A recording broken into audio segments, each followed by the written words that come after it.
Question: ano ang tatlong options ni delinquent pag-ibig housing borrower? Paano i-update ang bayad para hindi ma-foreclose ang housing unit ni member? Answer, ito po. Yes, ma'am and sir, may tatlong options po si pag-ibig housing borrower. Ayan po. By the way, ang delinquent pag-ibig housing borrower, ang ibig sabihin niyan is yung 3 months or more na hindi nabayaran ang monthly amortization ng housing unit niya. Si Pag-ibig Fund kasi, pag hindi updated ang bayad ni member sa housing loan niya, ay magkaroon po yan ng penalty every day of delay.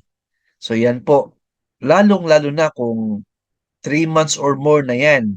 Medyo malaki na yan, mahirapan na tayo magbayad. Right? So para hindi ma-foreclose, binigyan ng tatlong options ni Pag-ibig ang member na may housing arrear. So number one, plan of payment. Number two, penalty condonation. And number three, housing loan restructuring.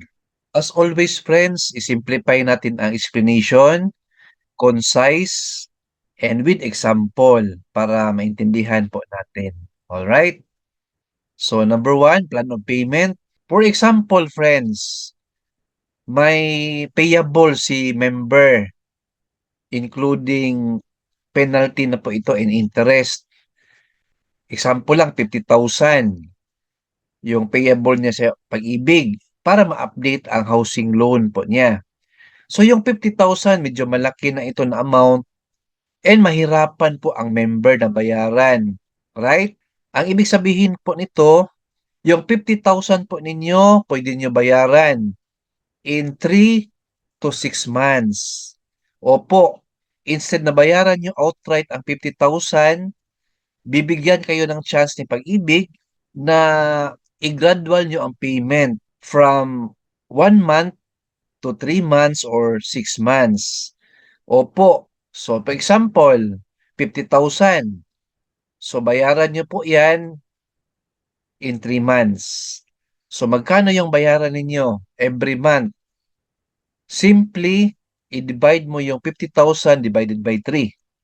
So yan po. So magkano? 16,666 ang bayaran ninyo kay Pag-ibig monthly. So pagkatapos ng 3 months, updated na po yung housing loan natin. If hindi kaya ng 3 months, pwede po i-extend to 6 months.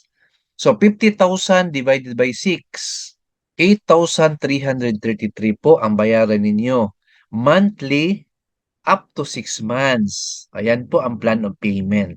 Pero kung mabigat talaga, hindi nyo kaya ang 3 months at 6 months, actually pwede po 1 year to pay. Subject for approval ni Pag-ibig. Depende po sa reason ninyo and capacity to pay. Ayan po. Option number 2, penalty condonation. So for example, 50,000 again ang payable mo kay Pag-ibig. So kung penalty condonation po yung option ninyo, lahat ng penalty na kasali sa 50,000 ay ma-waive po yan if bayaran nyo in full. I-one-time payment po ninyo ang 50,000 less penalties. Opo, you heard me right. Yan po ang penalty condonation. So medyo maganda din yan if may pera kayo.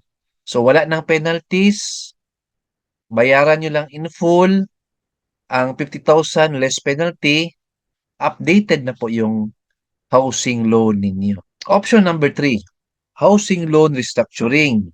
Ito maganda din ito.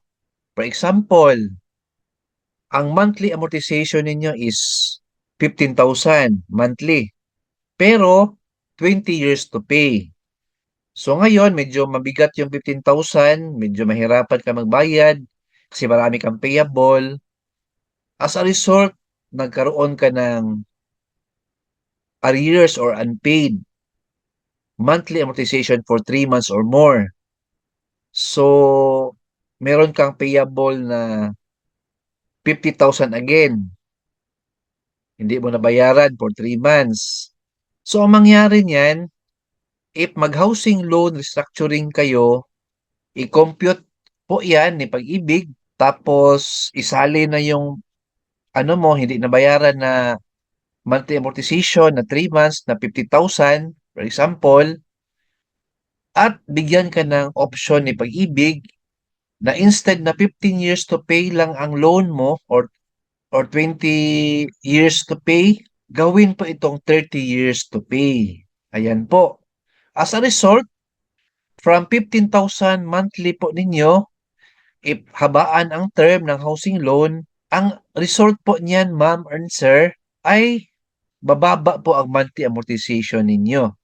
So, hindi na po 15,000 a month, but lesser amount. Palagay natin 10,000 monthly na lang po. More or less. Ayan. Di maganda din yan na option. Ma'am and sir, gawin po ninyo yan. Magpili kayo sa tatlong option na yan. Proceed to Pag-ibig branch. If may problema ka sa housing loan ninyo. Huwag mo hintayin na ma-foreclose po yung unit ninyo kasi very strict po si Pag-ibig. Once ang foreclose po yan, ma-acquired asset, yung title po ng property ay malipat sa Pag-ibig Fund. As a result po, illegal occupant na po tayo. And ibenta po yan ni Pag-ibig sa interested housing loan borrowers. Kasi po acquired asset na yan, foreclosed na, acquired asset na, hindi na po tayo ang may-ari sa housing loan na yan or housing unit. Kaya po, as early as now, huwag mo hintayin na ma-foreclosed or ma-acquired asset ang property mo.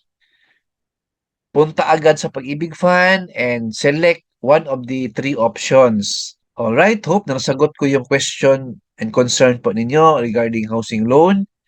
Please like, share this video, and subscribe my YouTube channel. Thank you, God bless, and 2 thumbs up.